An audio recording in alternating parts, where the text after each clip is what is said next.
Hello friends, இன்றைக்கி வீடியோவில் பார்க்க போகிறது ஜெர்பரா பிளான்ட் வந்து நீங்கள் நட்டிங்கன்னா எப்படி நட்டால் நீங்கள் எந்த மண்ணில் நட்டால் நல்லா வரும், அதே சமயத்தில் பூக்கள் எப்படி பூக்க வைக்கிறது அதை பற்றி நம்ம பார்க்க போகிறோம். வீடியோக்குள்ளே போகிறதுக்கு முன்னாடி புதுசாக பார்க்குறவங்க நம்ம சேனலை சப்ஸ்கிரைப் பண்ணிக்கோங்க. வாங்க வீடியோக்குள்ளே போகலாம்.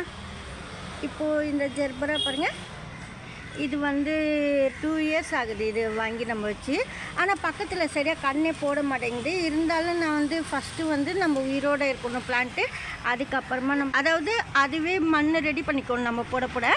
அப்போ அது செட் ஆகிடும் நம்மளுக்கு மண்ணுக்குள்ளே செடி வளர்கிற மாதிரி தானே சரி பண்ணிக்கும். கொஞ்சமாக எரு கொடுக்கணும். பாருங்கள், பக்கத்தில் வந்து கீழா நெல்லி செடியெல்லாம் நிறைய முளைச்சிருக்கு. கீழா நெல்லி செடி நிறைய அம்மான் பச்சரிசி அதுவும் வந்துருச்சு.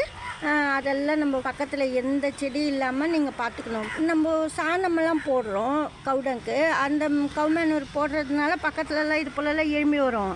நம்ம வந்து ஒன்று கூட இல்லாமல் நல்லா இது போல் க்ளீன் பண்ணிடணும். நீங்கள் வெறும் மண் இருக்கிறப்பெல்லாம் தொட்டிக்குள்ளே பார்த்துக்கணும். அப்போ தான் உங்களுக்கு நல்லா வளரும் ஜெர்பரா பிளான்ட்டு. இது வந்து நான் ஃப்ரீயாக இருக்கிறப்ப எடுக்கணும்னு சொல்லிட்டு அப்படியே விட்டு வச்சுருந்தேன். இன்னும் மழைக்கு அதுக்கும் நல்லா ஃபாஸ்ட்டாக வளர்ந்துச்சு. எல்லாமே இப்போ எடுக்கிறேன். இதெல்லாம் நீங்கள் வந்து இந்த சின்ன சின்ன செடிங்க இதெல்லாம் வந்து கீழே போடாமல் குப்பையில் போடாமல் எரு ரெடி பண்ணிக்கலாம். நீங்கள் சப்போஸ் கீழே நெல்லெல்லாம் தேவையில்லை எனக்கு அப்படின்னா நீங்கள் எல்லாம் எருவில் போட்டு கட் பண்ணிவிட்டு நல்லா தண்ணியில் ஊற வச்சுட்டு கூட செடி கொடுக்கலாம். அப்போவும் நல்லா வளரும் ஜெர்பரா பிளான்ட்டு. இப்போ இது இத்தனையும் கீழே நெல்லி நிறைய எடுத்திருக்கேன், அம்மன் பச்சை செடியும் நிறைய எடுத்திருக்கேன். எல்லாமே நீங்கள் வந்து தண்ணியில் ஊற வச்சுட்டு இந்த செடிக்கே கூட கொடுத்துடலாம். பாருங்கள் எவ்வளோ இருக்குது. ஆனால் ஜெர்பரா பிளான்ட் வளர்க்கும்போது மண்ணில் வந்து நீங்கள் வந்து பாருங்கள், மண் வந்து நான் சொல்கிறேன். இப்போ இந்த பாட்டை எடுக்கிறீங்க, பாதி மண் பாதி மணல் அப்படி இருக்கணும். அதாவது ரெட் சாயில் இருந்தாலும் பரவாயில்ல, பூமி மண் இருந்தாலும் பரவாயில்ல, கொஞ்சம் மணல் சேர்த்தாப்புல இருக்கணும். கொஞ்சமாக வெர்மி கம்போஸ்ட்டோ இல்லை கிச்சன் வேஸ்ட் கம்போஸ்ட்டோ நீங்கள் கலந்து வச்சிடணும். இதெல்லாம் kitchen waste compost vermicompost இல்லைன்னா டீ தூள் வேஸ்ட்டு நல்லா கழுவி அலசிட்டு இந்த மண்ணுக்குள்ளே கலந்து வச்சிடலாம். சூப்பராக நல்லா வளரும் ஜெர்பரா பிளான்ட்டு. இந்த ரெட் கலர் பாருங்கள், இப்போ வந்து இந்த செடி நான் வாங்கினேன் ரெட் கலரு.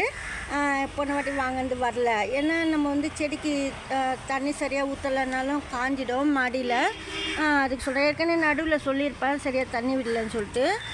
அப்போ போனது. இப்போ நான் திருப்பி வந்து இந்த ரெட்டு வாங்கினேன். இதெல்லாம் 2 இயர்ஸாக இருக்குது என்கிட்ட. அது பக்கத்தில் வந்து நல்லா வளர்ந்துகிட்டே வரும் இந்த பிளான்ட்டு. இது போல் அப்பப்போ வளராமல் தண்ணி ஊற்றாமல் சரியாக பார்க்கலன்னா கூட வராது. ஆனால் உயிரோடு தான் இருக்குது. அப்பப்போ ஒவ்வொரு பூ பூத்துக்கிட்டு தான் இருக்குது பாருங்கள். நம்ம மண் கரெக்டாக கலந்து நீங்கள் வச்சிட்டிங்கன்னா சூப்பராக வரும். நீங்கள் வந்து தண்ணி கரெக்டாக நீங்கள் பார்க்குறேன்னு சொன்னால் ஒரு நாள் விட்டு ஒரு நாள் ஊற்றலாம். இல்லை டெய்லி காலையில் மட்டுமே விட்டுட்டு சாயங்காலம் ஊற்றக்கூடாது தண்ணி. மொட்டை வைக்கல ஜெர்பரா பிளான்ட்டில் செடி மட்டும் நல்லா வளருதுன்னா நீங்கள் வந்து அதாவது வெஜிடபிள் வேஸ்ட்டு, கொஞ்சமாக வாழைப்பழம் தோல், வெங்காயம் தோல், இது 3மே கலந்து நல்லா தண்ணியில் ஊற வச்சுட்டு 1 பங்கு தண்ணிக்கு லிக்விட் ஃபெர்டிலைசருக்கு 5 பங்கு தண்ணி, 1 கிளாஸ்க்கு 5 கிளாஸ் வாட்டர், ப்ளைன் வாட்டர் சேர்த்துட்டு நீங்கள் செடி கொடுக்கலாம். இந்த பாட்டுக்கு 2 கிளாஸ் அளவுக்கு சேரும் தண்ணி. அது போல் நீங்கள் பார்த்துக்கணும். நிறைய ஊற்றாமல், அதாவது ஊற்றினா ஃபுல்லாக கீழே வராமல் கொஞ்சமாக ஊற்றிக்கலாம். நம்ம செடிக்கு மொட்டு வரலன்னா இந்த அடினியம் பிளான்ட்டுக்கு இந்த மாதிரி ஜெர்பரா பிளான்ட்டுக்கெல்லாம் இப்படி தான் ஊற்றணும். கண்டிப்பாக மொட்டு வந்துடும். ரெட் கலர் நிறைய டேபிள் ரோஸ்லாம் நிறைய பூத்துருக்கு பாருங்கள். எல்லோ கலர் கூட பூத்திருக்கு. இப்போ தான் வந்து லெமன் கலரில் வாங்கியிருக்கேன் டேபிள் ரோஸு. இனிமேல் தான் நடணும் பாருங்கள். நித்திய கல்யாணி கூட நல்லா வளரும் பாருங்கள். பெரிய பெரிய பூக்கெல்லாம் பூத்திருக்கு. சின்ன கப்பு தொட்டியில் தான் கட்டிங்ஸ் பண்ணி வச்சுருந்தேன். இப்போ பெரிய செடி ஆகிடுச்சு பாருங்கள். இது வந்து சீடு வரும். நம்ம தொட்டி ஃபுல்லாக கூட தூவி வச்சு பூ பூக்க வச்சு அழகு பார்க்கலாம். அப்புறமா வந்து இந்த ஜெர்பராக்கு வந்து இது போல் நீங்கள் வெஜிடபிள் வேஸ்ட்டெல்லாம் தண்ணியில் ஊற வச்சு ஊற்ற சொல்லியிருக்கேன்.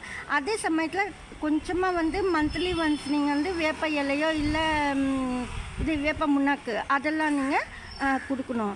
சப்போஸ் பெரிய பூ வரலன்னு சொன்னால் நீங்கள் கடலை பின்னாக்கு வந்து தண்ணியில் ஊற வச்சுட்டு நல்லா தண்ணியாக தான் கொடுக்கணும், ஃபில்டர் பண்ணிவிட்டு. அப்போ பெரிய பூவாக பூக்கும்.